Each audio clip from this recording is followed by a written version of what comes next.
Welcome to our channel. இன்றைக்கான video என்ன அப்படின்னா, பரங்கிப்பேட்டையில் உள்ள மீன்பிடி துறைமுகத்தை தான் பார்க்க போகிறோம். அதாவது ஃபிஷ்ஷிங் போர்ட். இதுக்கு முன்னாடி உள்ள வீடியோவில் பாபாஜி கோயில் பார்த்தோம். அதே பரங்கிப்பேட்டையில் அன்னங்கோயில் அப்படின்ற இடத்துல இந்த ஃபிஷ்ஷிங் போர்ட் இருக்குது. ஸோ அதுக்கு தான் நம்ம போயிட்டு எக்ஸ்ப்ளோர் பண்ண போகிறோம். வாங்க வீடியோக்குள்ளே போகலாம்.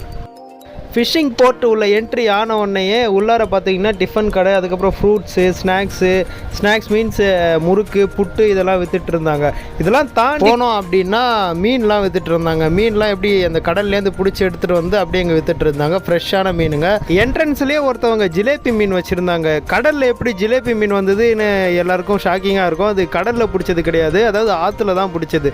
ஆறு வந்து பக்கிங்டம் கால்வாய். அது வந்து பரங்கிப்பேட்டை வழியாக வந்து வெள்ளாறு ஆற்றுல வந்து கலக்கும். அந்த வெள்ளாறு ரிவர் நேராக போயிட்டு பீச்சில் கலந்துரும். இந்த கலக்கிற இடத்துல இந்த மாதிரி ஜிலேபி மீன், மடவை மீன், கெளுத்தி மீன் இதெல்லாம் வந்து தூண்டி போட்டு ஈஸியாக பிடிச்சி இங்கே வச்சு சேல் பண்ணிடுறாங்க. நானும்